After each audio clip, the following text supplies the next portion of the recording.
ప్రభువైన యేసుక్రీస్తు నామంలో అందరికీ హృదయపూర్వక వందనములండి. ఎస్తేరు గ్రంథము 4వ అధ్యాయము.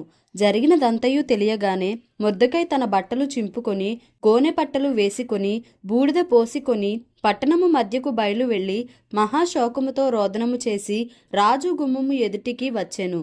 గోనె కట్టుకొనిన వాడు రాజు గుమ్మమున ప్రవేశింపకూడదన్న ఆజ్ఞ కలదు. రాజు యొక్క ఆజ్ఞయు శాసనమును ఏ సంస్థానమునకు వచ్చెనో అక్కడనున్న యూదులు ఉపవాసముండి మహా దుఃఖములోను ఏడ్పులోను రోదనములోను మునిగిన వారైరి. అనేకులు గోనెను బూడిదెను వేసుకొని పడియుండిరి. ఎస్తేరు యొక్క పనికత్తెలను ఆమె దగ్గరనున్న షండులను వచ్చి జరిగిన దాని ఆమెకు తెలియజేయగా రాణి గొప్ప మనోవిచారము కలదై మొర్దెకై కట్టుకొని ఉన్న గోనె పట్టను తీసివేయుమని ఆజ్ఞ ఇచ్చి కట్టించుకొనుటకై అతని యొద్దకు వస్త్రములు పంపెను గాని అతడు వాటిని తీసుకొనలేదు. అప్పుడు ఎస్తేరు తన్ను కనిపెట్టి ఉండుటకు రాజు నియమించిన షండులలో హతాకు అను ఒకని పిలిచి అది ఏమి అయినది ఎందుకైనది తెలిసి కొనుటకు మొర్దెకై యొద్దకు వెళ్ళుమని ఆజ్ఞనిచ్చెను. హతాకు రాజు గుమ్మం ఎదుటనున్న పట్టణపు వీధిలో నుండి మొర్దెకై యొద్దకు పోగా మొర్దెకై తనకు సంభవించినదంతయు యూదులను నాశనము చేయుటకు గాను హామాను వారిని బట్టి రాజు ఖజానాకు తూచి ఇచ్చెదనని చెప్పిన సొమ్ము మొత్తము ఇంత అనియును అతనికి తెలిపి వారిని సంహరించుటకై షూషనులో ఇయ్యబడిన ఆజ్ఞ ప్రతిని ఎస్తేరునకు చూపి తెలుపుమనియు ఆమె తన జనుల విషయమై రాజును వేడుకొని అతని సముఖమందు విన్నపము చేయుటకై అతని యొద్దకు పోవలెనని చెప్పుమనియు దానిని అతనికిచ్చెను. హతాకు వచ్చి మొర్దెకై యొక్క మాటలను ఎస్తేరుతో చెప్పెను. అంతటా ఎస్తేరు మొర్దెకైతో చెప్పుమని హతాకునకు సెలవిచ్చినదేమనగా, పిలువబడక పురుషుడే గాని స్త్రీయే గాని రాజు యొక్క అంతర్గృహమున ప్రవేశించిన ఎడల బ్రతుకునట్లుగా రాజు తన బంగారపు దండమును ఎవరి తట్టు చాపునో వారు తప్ప ప్రతివాడు సంహరింపబడునన్న కఠినమైన ఆజ్ఞ కలదని రాజసేవకులకందరికీ అతని సంస్థానములలోనున్న జనులకందరికీ తెలిసేయున్నది.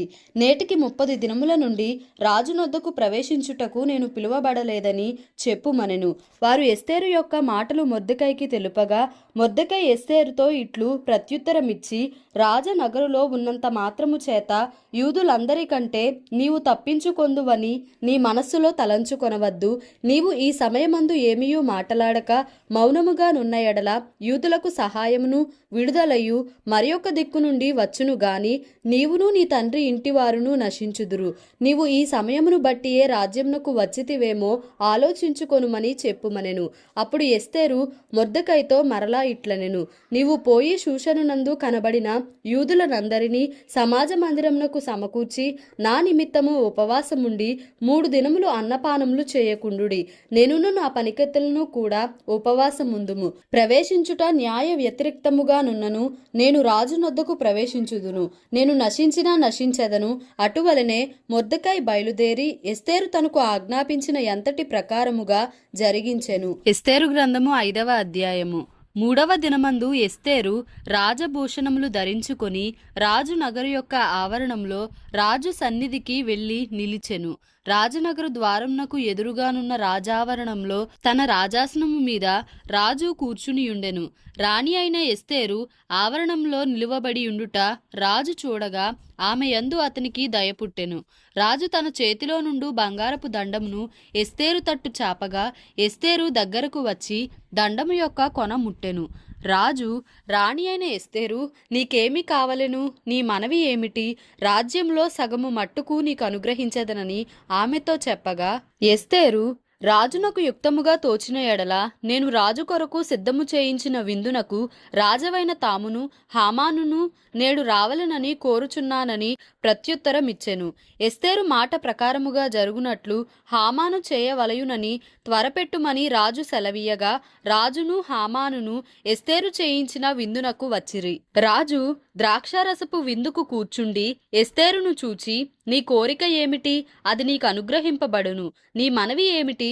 అది రాజ్యములో సగము మట్టుకైనను చేయబడునని చెప్పగా ఎస్తేరు ఇలాగు ప్రత్యుత్తరమిచ్చెను, రాజవైన తమ దృష్టికి నా ఎడల దయ కలిగి నా మనవి చొప్పునను నా కోరిక చొప్పునను జరిగించుట రాజవైన తమకు అనుకూలమైతే రాజవైన తామును హామానును మీ నిమిత్తము నేను చేయింపబోవు విందునకు రావలెను.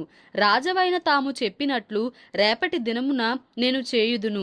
ఇదే నా మనవియు నా కోరికయు ననెను.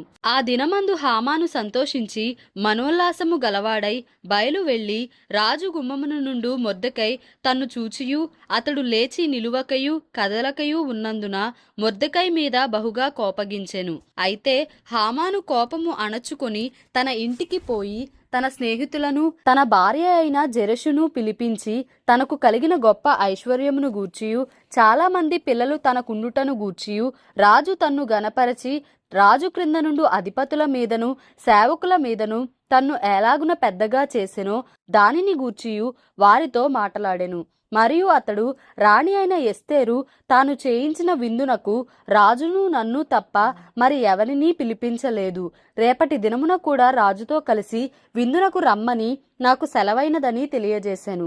అయితే యూదుడైన మొర్దెకై రాజు గుమ్మమున కూర్చునియుండుట నేను చూచునంత కాలము ఆ పదవి అంతటి వలన నాకు ప్రయోజనమేమీయూ లేదని అతడు చెప్పగా అతని భార్య అయిన జెరెషును అతని స్నేహితులందరూ 50 మూరల ఎత్తుగల యొక్క ఉరికొయ్య చేయించుము, దాని మీద మొర్దెకై ఉరి తీయింపబడునట్లు రేపు నీవు రాజుతో మనవి చేయుము.